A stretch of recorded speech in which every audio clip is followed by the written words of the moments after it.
ذرا تصور کیجئے، مدینہ کی خاموش رات، امام حسین ہجرت کی تیاری میں ہیں، اہل بیت کا قافلہ تیار کھڑا ہے، اور اسی شہر میں امام علی کا ایک بیٹا موجود ہے، امام حسین علیہ السلام کا بھائی، لیکن وہ کربلا نہیں جا رہا۔ سوال یہ نہیں کہ وہ کیوں نہیں گئے، اصل سوال یہ ہے کیا وہ امام حسین کے مخالف تھے، یا تاریخ نے ہمیں بات وہ بتائی ہی نہیں۔ آج ہم ایک ایسے کردار کو سمجھنے جا رہے ہیں جس پر صدیوں سے سوال ہیں، محمد بن حنفیہ۔ محمد بن حنفیہ امیر المومنین حضرت علی ابن ابی طالب کے فرزند تھے، لیکن جناب فاطمہ کے وطن سے نہیں۔ ان کی والدہ خولہ بنت جعفر الحنفیہ تھی، اسی نسبت سے انہیں ابن حنفیہ کہا گیا۔ یہ بات یاد رکھیے، محمد بن حنفیہ نہ کوئی عام شخصیت تھے، نہ کوئی گوشہ نشین فرد، وہ بہادر تھے، صاحب علم تھے، وہ امام علی کے دور میں جنگوں میں شریک رہے۔ حصہ دوم میں ہم بات کریں گے وہ مشہور گفتگو جسے اختلاف سمجھ لیا گیا۔ جب امام حسین مدینہ چھوڑنے لگے تو محمد بن حنفیہ نے عرض کیا، بھائی میں آپ کے لیے خیر خواہی چاہتا ہوں، کوفہ والوں پر اعتماد نہ کریں، اگر ممکن ہو تو مکہ میں قیام کریں۔ یہ جملہ یہی وہ مقام ہے جہاں تاریخ کو غلط پڑھا گیا۔ سوال پیدا ہوا، کیا یہ روکنا تھا یا مشورہ؟ امام حسین نے جواب دیا، اس کا مفہوم یہی بنتا ہے، بھائی میں جانتا ہوں تم خیر خواہ ہو، لیکن میں اپنے جد رسول کے خواب پر نکلا ہوں، اور وہ میں اپنے فریضے سے پیچھے نہیں ہٹوں گا۔ یہاں غور کریں، امام نے نہ ناراضگی دکھائی، نہ اختلاف، بلکہ کہا اپنا بھائی، بلکہ احترام کے ساتھ بات سنی اور فیصلہ بتایا۔ یہ اختلاف نہیں تھا، یہ حکمت اور مشاورت کی بات تھی۔ حصہ چہارم یہ بنتا ہے، سب سے اہم سوال، اگر وہ امام حسین علیہ السلام کے مخالف نہیں تھے پھر وہ کربلا کیوں نہیں گئے؟ یہ سوال سب پوچھتے ہیں لیکن جواب کم لوگ دیتے ہیں۔ تاریخی شواہد بتاتے ہیں محمد بن حنفیہ بیمار تھے، یہ بات کئی مورخین نے لکھی۔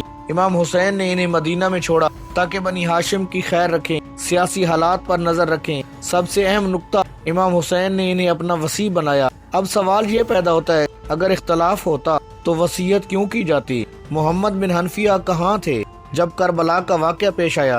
کربلا کے بعد محمد بن حنفیہ کہاں تھے؟ ان کا کردار کیا تھا؟ کربلا کے بعد مدینہ میں جو سب سے مضبوط آواز اٹھی وہ محمد بن حنفیہ کی تھی۔ انہوں نے یزید کی بیعت نہیں کی، اہل بیت کے موقف کو زندہ رکھا، اور پھر ایک نیا مرحلہ آیا جب مختار سقفی نے قیام کرنے کا اعلان کیا، اور اپنا نعرہ مختار سقفی نے یہ لگایا کہ یا سارۃ الحسین، اور میں محمد بن حنفیہ کا نمائندہ ہوں۔ یہ دعویٰ جھوٹا نہیں تھا، کیونکہ محمد بن حنفیہ مختار کی مخالفت میں نہیں آئے اور قاتلان حسین کے انجام پر خاموش نہ رہے۔ یہ خاموشی رضامندی کی دلیل تھی۔ اختلاف یا کردار کی تقسیم، اب فیصلہ خود کیجیے۔ جو بھائی امام کا مشیر ہو، امام کا وصی ہو، امام کے مشن کو زندہ رکھے، کیا وہ مخالف ہو سکتا ہے؟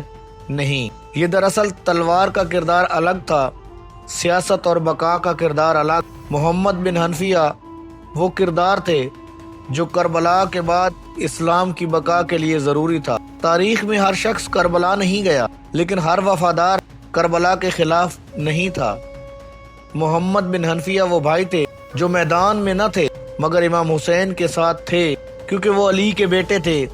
امام وقت امام حسین علیہ السلام تھے، تو امام وقت کا فیصلہ انہوں نے تسلیم کیا، کیونکہ جو امام جانتے تھے وہ محمد بن حنفیہ نہیں جانتے تھے۔ ایک وقت ایسا بھی آیا کربلا کے بعد کہ جب لوگوں نے انہیں مہدی وقت کا لقب دیا اور مہدویت کا تاج ان کے سر پر پہنایا کہ یہی مہدی برحق ہیں اور یہی امام ہیں، لیکن اس جگہ پر بھی محمد بن حنفیہ نے یہ دعویٰ جھوٹا قرار دیا اور فرمایا امامت کے حقدار میں نہیں بلکہ سید الساجدین ہیں۔ تو یہ کردار ایک وہ کردار ہے جس پر اختلاف کیا جا سکتا ہے، تاریخ ہمیں کچھ اور بتاتی ہے، لیکن یہ واضح ہو چکا، امام حسین کا جو مشیر تھا، جو امام حسین کا مشن آگے زندہ رکھنے میں کردار ادا کر رہے تھے، وہ جناب محمد بن حنفیہ تھے۔ تو آج کی ہم پوڈ کاسٹ میں یہ ایک نقطہ آپ لوگوں تک پہنچانا چاہتے تھے کہ جو کردار کربلا میں نہیں تھے